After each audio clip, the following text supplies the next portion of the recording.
it's important that we stay true to what we represent. We're representing a German experience. Non-negotiable really is just to be authentic. This episode of the Ingredients Podcast is brought to you by Tanda, helping the best venues stay ahead. So if you run a great venue, but you want to be compliant at the same time, reach out to the Tanda team at hospitality@tanda.com.au. Welcome to this episode of the Ingredients Podcast, where we're here in Hofbräuhaus Melbourne talking with Philipp Hockenberger, the brand manager for Hofbräuhaus. Now today we talk about so many different things, including how to have a German experience in the middle of Chinatown, how to make sure you can recruit and train amazing staff all year round when you have staff turnover that's so high, and how you get people to eat comfort food all year round. We hope you enjoy the episode. Hey Philip, welcome to the Ingredients Podcast. Thank you so much. Great to be here in Hofbräuhaus, in Chinatown in Melbourne, which I want to get into in a second. But what do you do here at Hofbräuhaus? If someone hasn't met you before, and I'm sure they probably have, what do you do at Hofbräuhaus here? I'm mainly looking after all the branding, everything about the brand Hofbräuhaus Melbourne. But I also, obviously, given my heritage, making sure everything stays authentic, German. And yeah, what else do I do? Bit of everything, I guess, yeah. But mainly, like, making sure everything stays on brand so we can deliver the most authentic experience on the other side of the world. Is that hard to do? Short answer, no. Long answer, yes. I think with a lot of other things in life, it's like, it is not really hard to do, but there are like obviously obstacles along the way. So yeah, there are obviously things that are easier to do. Like it's very easy to do, in our example, something German, but then quite hard to stay authentic, especially in a very versatile and diverse market like hospitality. You know, you're always going to have someone that doesn't like what you do, right? Then you've got someone that absolutely loves the same thing someone else didn't enjoy at all. And then there's a lot of noise, and you might think like, oh, maybe we should offer, it's summertime, especially for our German cuisine. It's like quite heavy. There's not a lot of light things in the traditional German cuisine. So every summer it's like, oh, maybe we should do something a little bit more lighter. You know, it's like, or maybe we should introduce some oysters because Australians love oysters. It's a good upsell as well, or some prawns. But then on the other side, it's like, it's not very German. There are no oysters in Germany. I mean, we do love oysters, but it's not part of our traditional cuisine. Neither are prawns. So it's always a bit hard to like stay in that line of like staying authentic and true to your culture, but then adjusting to the local market as well. So. Sure. Why is it in Chinatown in Melbourne? I mean, we're literally across the road from Flower Drum, like one of the most well-celebrated venues in Melbourne. Like, why is it in this position? Look, I don't know the exact answer. I only know what I've learned over the years, but Hofbräuhaus Melbourne been around since the late 60s, so quite a long time for a young city like Melbourne, which is just part of this great story of Hofbräuhaus Melbourne. But I do believe that in the late 60s, Chinatown wasn't as big as it is now in Melbourne, and it was probably not such a dominant figure around this neighborhood. And then someone just decided to open up a German restaurant at this place. Right. Might have been coincidental. Maybe the bones were just great, or he got a good deal, but they didn't really think a lot about it. But then also, I think if you would open it right now, you probably would rethink it. Just out of that, it's just really bizarre to have like a authentic German place in the heart of Chinatown. Yes. In Australia. Yes. Is it hard to... What are the challenges in having a venue which has been open that amount of time? Like, it's a bit of a mishmash, this kind of venue, which is part of its charm, right? Yeah. Like, you've got the main restaurant next door. We're obviously sitting in the bar area. You've got another restaurant upstairs. But it sort of moves around a bit, right? Like, it's not one straight box. Yeah. What are the challenges of this kind of restaurant operation? I think there are more opportunities than challenges with that setup, because we do have the opportunity to welcome and give different experiences, right? So you've got the restaurant, which is the oldest part, the OG part. That's been around since 1968. That's like the really cozy German, almost like tavern style. It's a bit darker, lots of timber, like obviously everywhere. But that's more like the cozy part. People who just want to have more like a dining experience. The bar where we're at, that's literally more for people like you and me. Hey, we're in the area. I really feel like a beer, maybe a small bite. Hey, let's go to Chinatown, because you always find something in Chinatown, and then you look at the signs outside and it says Hofbräuhaus, and then you're gonna be like, why is there a German restaurant in Chinatown? Yes. And then you walk in just for a quick bite to eat. You watch some sports on the telly, have a couple of good beers, which is another experience. And then the beer hall upstairs is more like for the, I would say, vibrant atmosphere. If someone really wants to have like, not really, but very close to like an Oktoberfest atmosphere. You know, you've got like long communal tables and benches. You can also stand on the benches if you're careful. But they are solid timber. They're really heavy. Every time we have to move them, it's quite hard labor. That has its own experience upstairs. So we are able to basically target 3 different markets with one venue. Obviously, there are a lot of like operational challenges as well. You've got 3 bars. You basically, as you said, you kind of got 3 venues under one roof. So you need kind of like 3 concepts. And then always like if you do something like Hofbräuhaus, which is not only food and drinks, it's like kind of an experience. We do want people to feel like they're in Germany. So you also need a team that understands and fully buys into the 3 different concepts. You know, you have to, in the restaurant, it's all about having this cozy, homely dining experience. The bar is more like a little bit more towards the Australian market, where the German aspect isn't as important as the restaurant or the beer hall. And then the beer hall upstairs is vibrant, active, fun. Right, so it's the biggest challenge for that is finding the right people that understand, but also want to be part of a venue where you literally need 3 different identities. Sure. And then for the senior team in particular, it's really hard because while the junior team, they're usually hired for like one area specifically, you know, like you have different personalities in like a bar atmosphere, than in a restaurant atmosphere, than in like kind of a party atmosphere. But as a senior person, you kind of have to overlook all 3 of them. So they then need to switch between the personalities. Okay, so what's important for the restaurant might not so be important for the beer hall, and then there are other important things for the bar.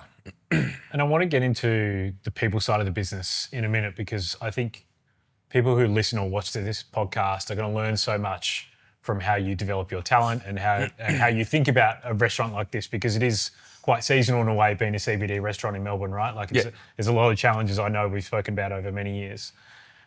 But before I get into that, obviously, especially with you being a brand manager and being German, what were the not negotiables when you came into this brand to make sure that it was authentically German and not something cookie cutter or something that wasn't authentic, that was a bit childish in a way?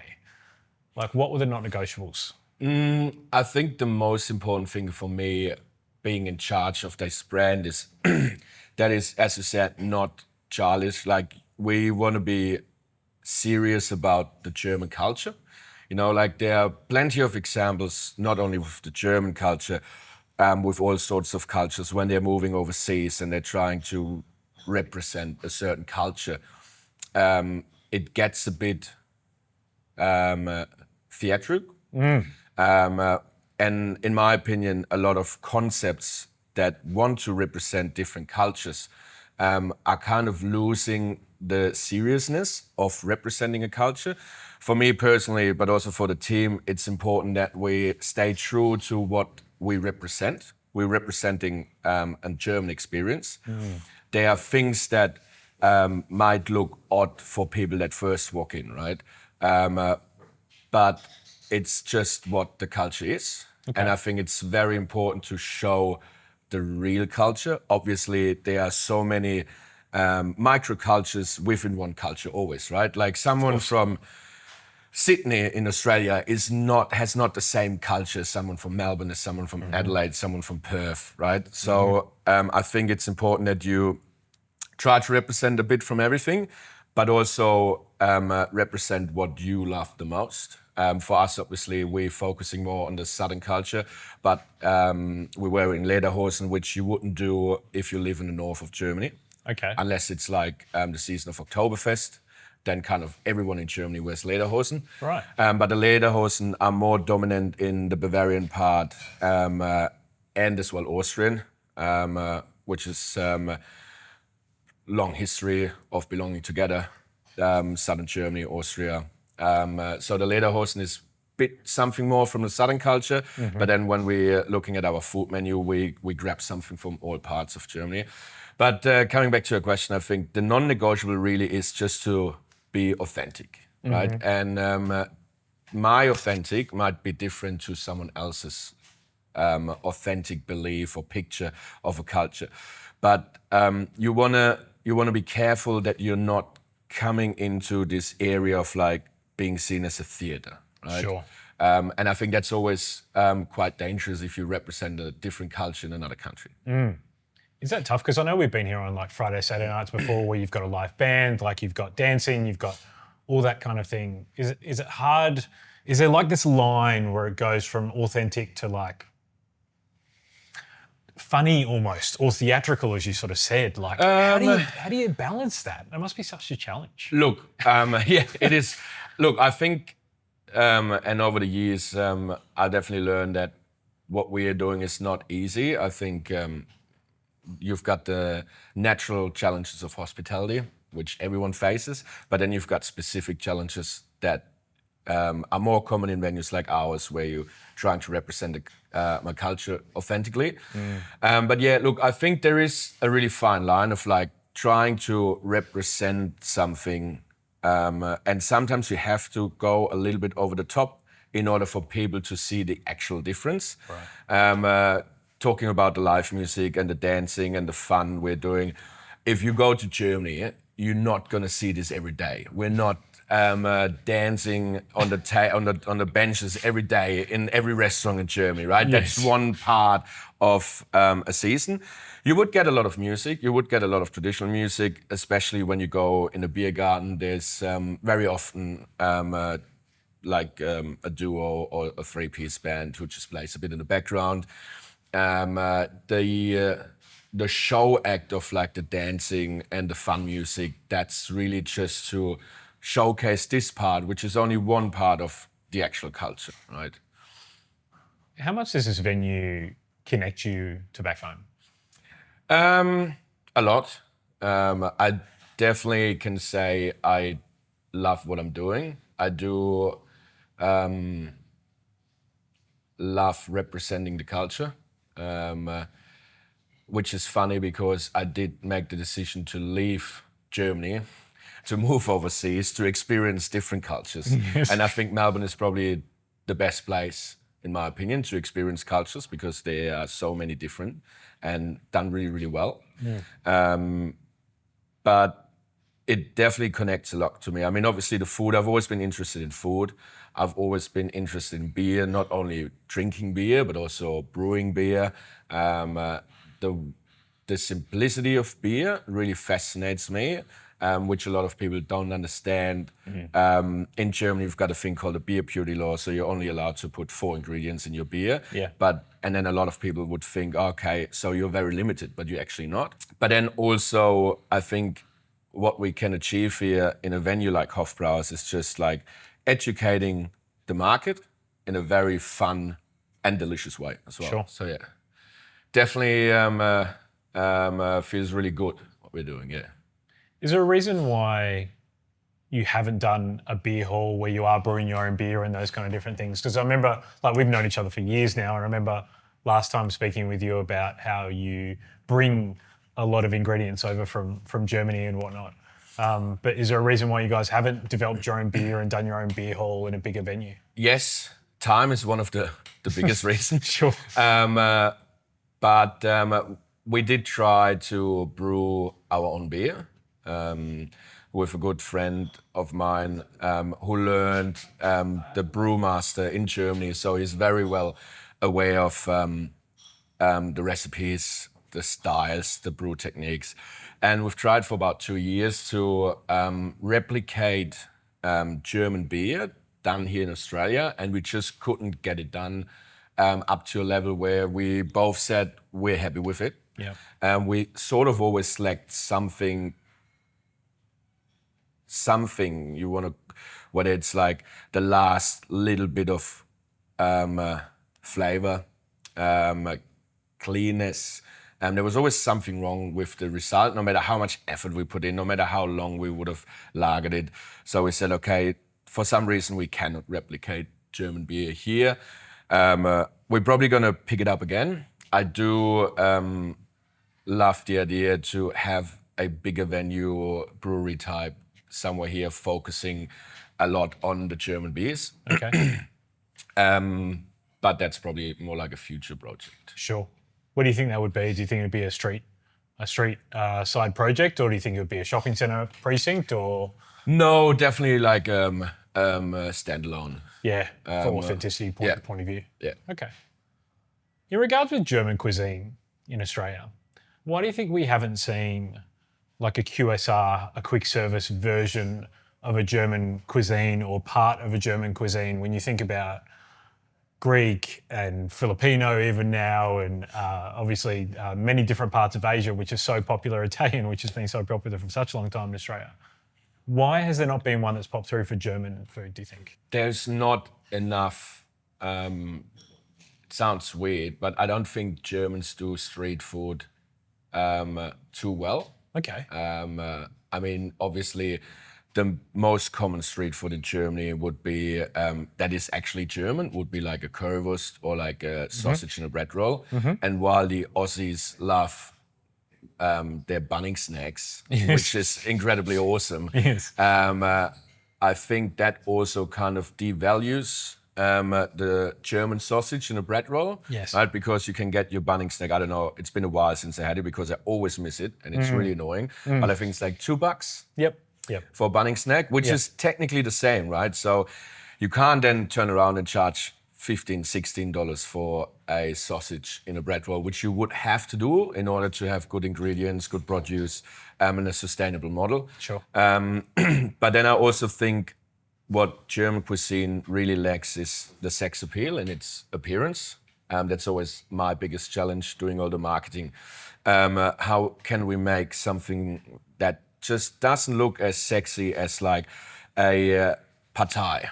Yes. Especially, I'm always so jealous of the Asian cuisine because with all the colors, you know, you've got the chili, you've got the noodles, you've got the herbs, the protein. It's so colorful. You can make it so sexy.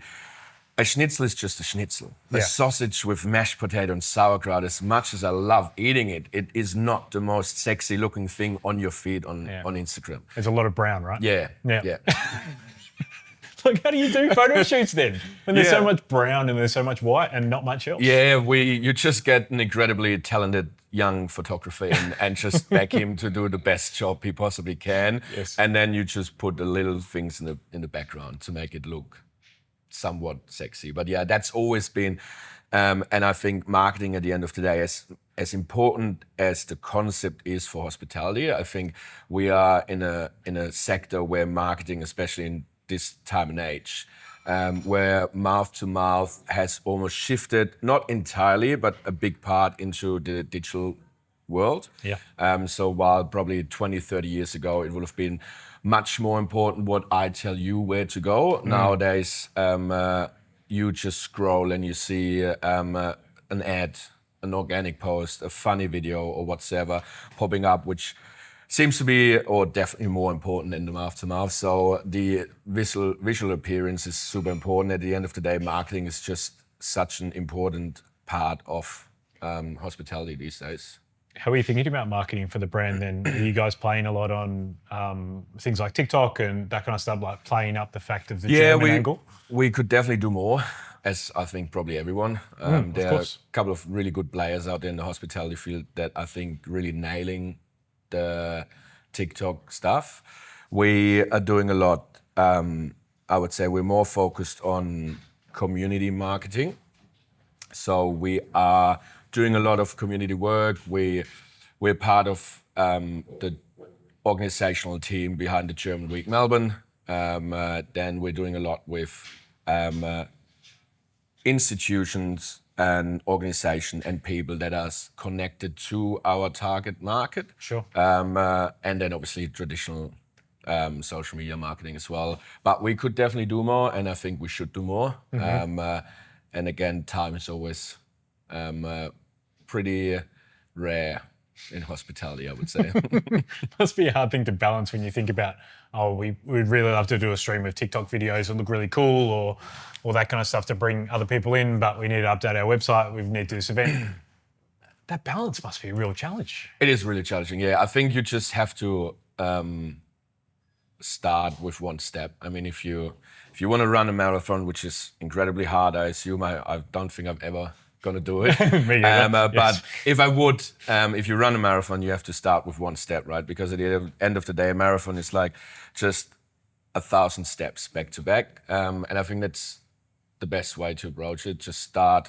Tomorrow we're going to do the next step, and then the next step, and the next step. But it's really hard, and I don't think it's ever going to change. I think if you really love what you're doing, you're always going to find something you want to change, you want to improve. But yeah, the balancing act, this day and age of all the different solutions you can have in terms of the marketing field is really hard. Yeah, there are a lot of unique things about this particular restaurant. We've obviously talked about it being an authentically German restaurant in the heart of Chinatown in Melbourne, but also because you do have a heavy food base. Does that mean you're only busy during the quieter months of the year? No, Hofbräuhaus is really fortunate. Colder months of the year, I should say. Yes. We are very fortunate because of so many different factors that we're kind of busy all year round, apart from this traditional couple of weeks in January. Usually the last 2 weeks in Jan that are just quieting down, kind of like leading towards Valentine's Day. But we are obviously busy given the nature of the food we are serving. We are busier for the colder months. But then you've got like, and the colder months in Melbourne are, unfortunately, for me who likes summer, quite long. Yes. Fortunate enough for someone that works in a German restaurant, I'm very, very fortunate.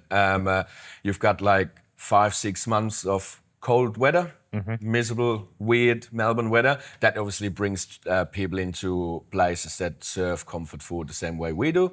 But then we've also got 6 weeks of Oktoberfest, and then obviously you've got the Christmas period as well. And that kind of helps us to stay busy the whole year. And then obviously location is great. You are in Chinatown. That means Chinatown has like this magic about it that it just drags people in. I think it's almost the same all around the world. At least every time when I'm traveling and I know that there's a Chinatown in that city, I have to visit it. Yeah, right.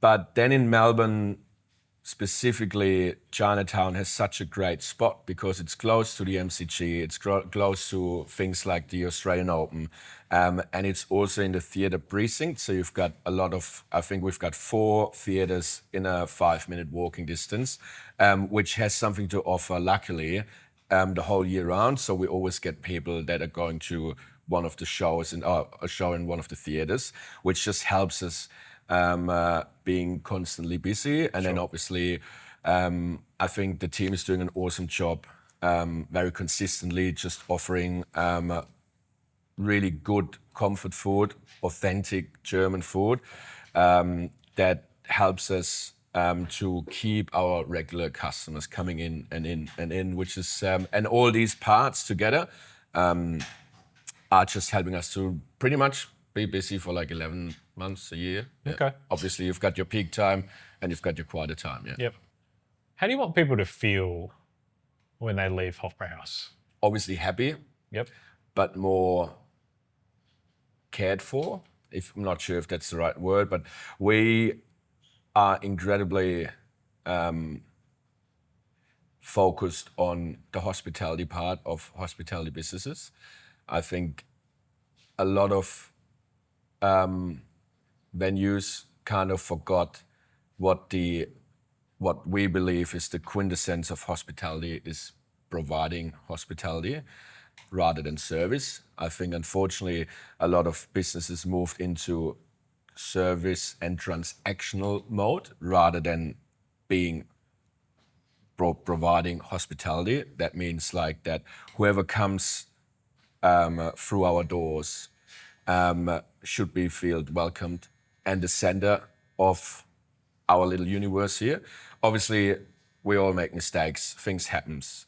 But I actually do enjoy if something goes wrong because I think that's great opportunity to really show that you care about someone. You know, if someone orders a schnitzel, receives the wrong one, or it's just not as good as we usually serve it, you can actually show the customer, hey, I am sorry, something went wrong, but we all make mistakes. Let me help you make up for this and just find a solution. Sure. And then just show them that hospitality is not only you coming in, ordering, we giving you food, you giving us money, and we farewell, right? For us, hospitality is more about you come in because you want to have an experience.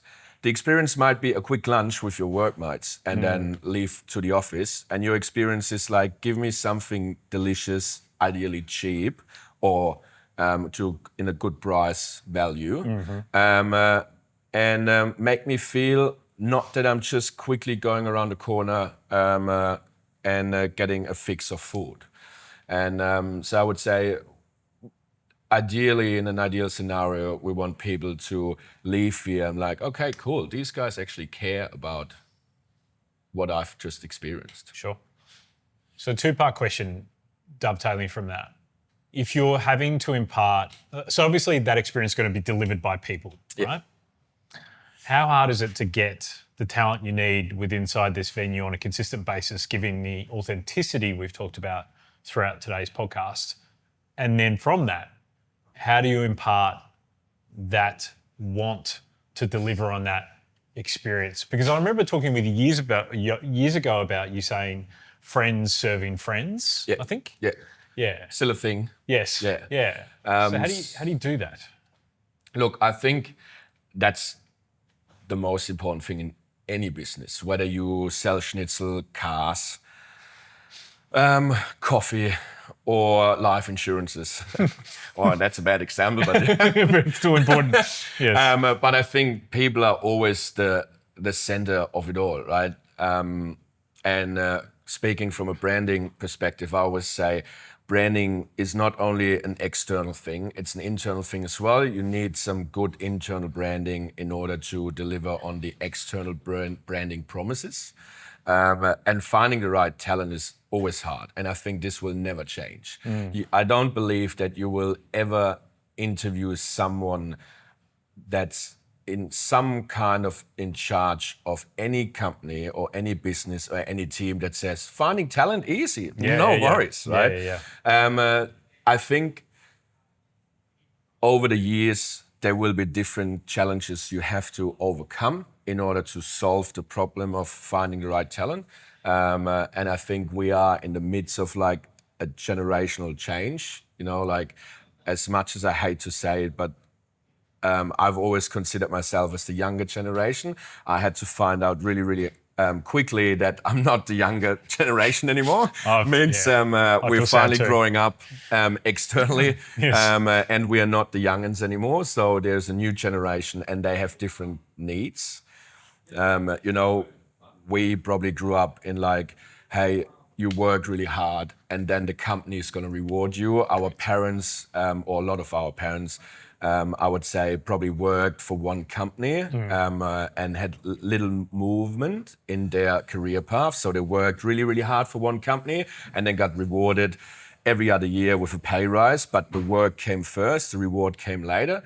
I think the new generation is a bit different. I do believe they want to see the reward first and then basically give me a reward and I show you what I can do, where I believe our generation was more like, I show you what I can do and then please give me a reward. Sure. Yeah,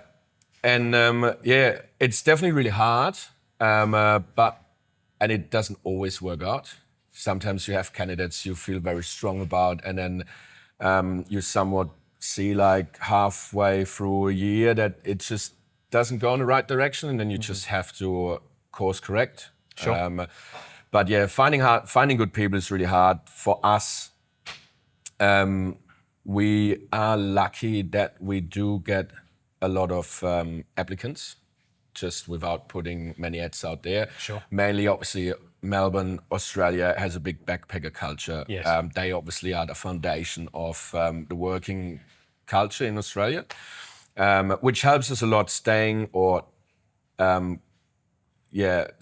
authentic. Because, I mean, I don't think it's that important, but it just has a little bit of almost magic or romance romantic atmosphere if you're going to a German place and you are served by myself with my thick German accent, rather than if you would come over and say, "Yeah, good day, mate." Right? Even though I don't think, and we don't hire like that. Sure. But if there's someone that ticks all the boxes on the skill side, on the human side, on the attitude side, and then comes with a really thick German accent, that's awesome, right?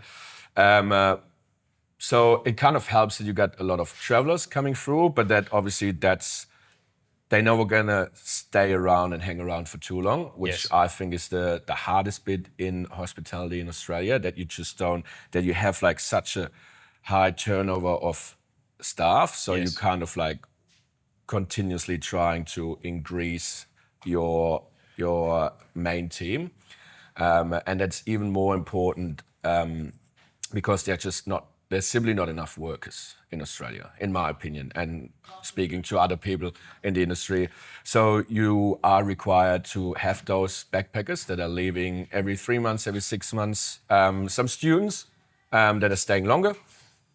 So you're trying to really work hard on your core team that stays with you not only for a year, but for a couple of years, for multiple years, and always try to give them something new so they're not getting bored. And then obviously trying to have everyone understand the concept and really buy in. I think that's one of our biggest strengths, that our core team that works here really lives and breathes what they're doing and not just here to serve beer and schnitzels.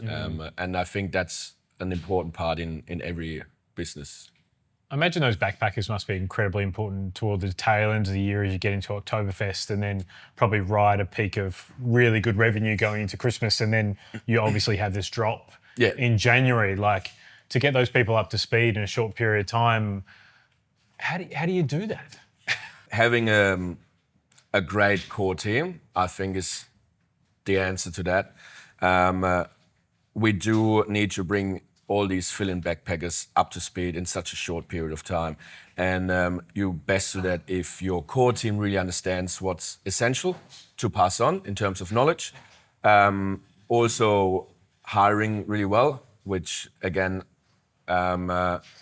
is sometimes quite hard if you have to hire so many people. Sure. In such a short period of time, because we do get like a really big spike between, like, I would say, trade in Q1 and Q2 of the year compared to Q3 and Q4 with Oktoberfest and leading up to Christmas. So you do have to ramp up your team quite heavily in all areas. So you try to hire really well. I think that's a really hard task itself, but then obviously onboarding these new team members. And if you got a good team that actually really focuses on that, paired with some technology, that just helps bringing them up to speed, and then also giving them enough freedom to do these small mistakes. I think is really important. It's so hard when you work somewhere and you are anxious about making a mistake, asking a question. So we're working really hard to make them understand. It's like, hey, you can always ask a question and you can make a mistake. Again, to what I said earlier, I do always love when something goes wrong. Obviously, in an ideal world, you always want everything perfect. Food comes out in time, drink comes out in time, nothing gets mixed up. Yep. Everything gets cooked perfectly, every cocktail is shaken perfectly, every beer is put perfectly. But sometimes mistakes happen, right? But this is such a great chance to win over a customer and show them that this is not a transaction. It's actually coming from the core of the heart of the business, which is the team, right? Yes. And just show them, hey, something went wrong. We own it. Let us help you. Yep. Okay, just let us help you. Yep. And that's why I think having those inexperienced young people is not a bad thing at all, as long as you make them understand that they do have a freedom of making mistakes. My final question to you, Philipp, is what is the smallest operational change you've made inside Hofbräuhaus that's actually made the biggest impact? Putting people in the center, probably, or making it more clear, which is a big operational change, probably. But it wasn't really because it always been there. But do you mean the experience was more important than the people? Is that what you mean? No, the people I think are more important because they are creating the experience. Of course. So just making sure that everyone has a really positive experience within the team, so they can provide a positive experience to the customers. Not a big change, but I do believe that our internal motto, what you said earlier, we're friends serving friends, helps a lot with that, because it's just a slogan we've implemented a couple of years ago that really helps everyone to understand what we want to do, which means we are friends.